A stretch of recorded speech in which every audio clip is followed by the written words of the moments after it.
What's it like being on stage if you've only got a small audience? And let's face it, that's happened to most groups, hasn't it, before they've hit the big time.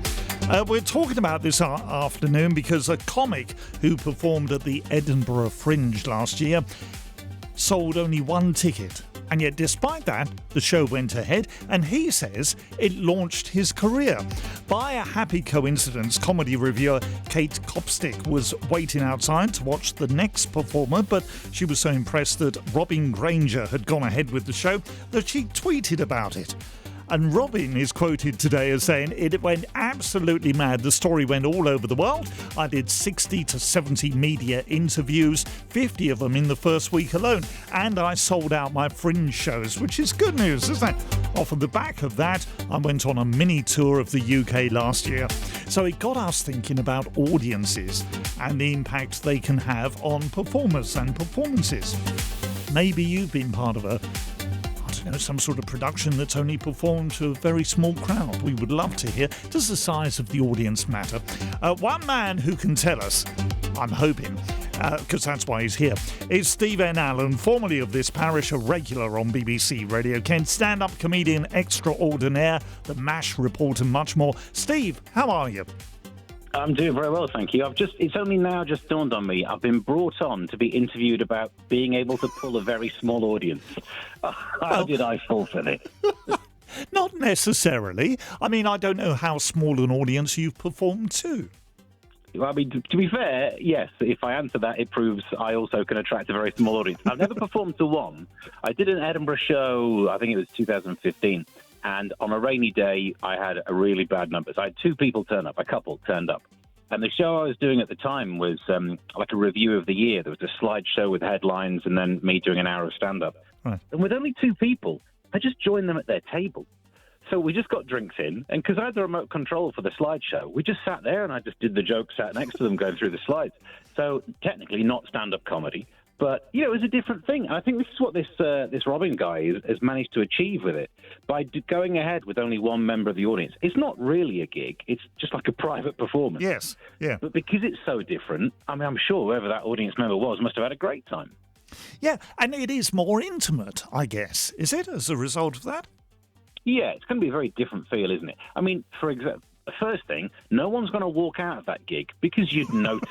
There's no sneaking out if there's only one person in that front row. And I hope they sat in the front row. What kind of a miserable person would sit at the back if there's only one? But you're right. It's not really a gig, a performance. It's more like a conversation where one of you's got a microphone. So that just goes to show where the ego lies. Yes, unnecessarily, one of you has a mic.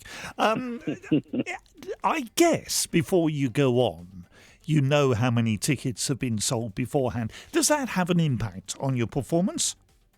Yeah, well, it certainly has an impact on your state of mind through the day. So I'm doing Edinburgh this year, and already I've got the login details to see how many tickets have been sold for all the performances through the whole run. So you don't just turn up and find out. Like, as you walk around these days, you can just read it on your phone. And then, which means you could spend the whole day worrying about how quiet it's going to be. And then some days you do a gig, like you've only been seeing 5 tickets sold. You turn up and there's 25 people there because there's some walk-ups. So you beat yourself up all day for no good reason. But I think there is no such thing as like there is a bad gig, but I was going to say there's no bad potential gig, regardless of who's in. It's not the fault of the people in the gig. It's the fault of the people who aren't there.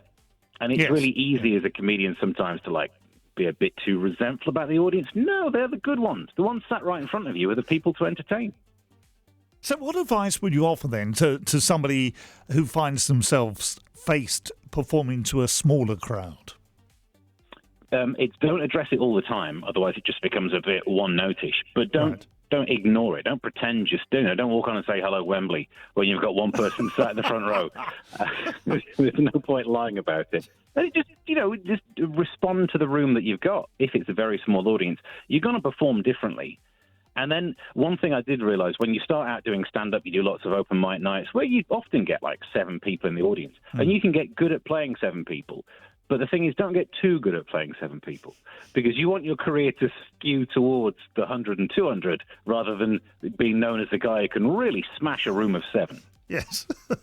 So you mentioned you're performing at the Fringe. What will you be doing? What have you written? What have you got so far? This is one of the first years where I've not really gone into the topical and satirical stuff. I'm doing this show called Alzheimer's. I can't even remember how to spell it, and it's about my mum and dad because they both had Alzheimer's, and it's like a rite of passage as a stand-up. You've just got to write the show about the tough stuff that you go through. And because now I've got a son, and it just changes my view of what it means to have a disease in the family. And it's obviously not laughing at, it's laughing with. My dad was so funny. He came out of his shell when he got ill, and I had my best relationship with him during those years. So this show is all about all of those upsides of what people think were a tricky time. Yeah. It's not similar because it is completely different for everybody, but David Baddiel touched on this, didn't he, with one of his recent tours, I think.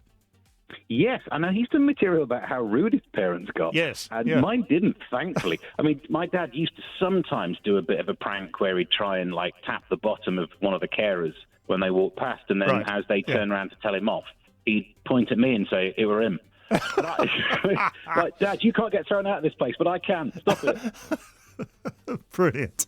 If we would like to see you here in Kent, where are you performing around the place before you go off to the Fringe?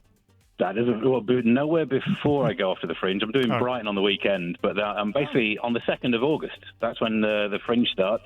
I'm doing that all through August, and then I'm back down at some point in September, crying for a week, and then back gigging. Never let it be said. Brilliant to talk to you again. Stephen Allen, thank you for being with us. Always a pleasure.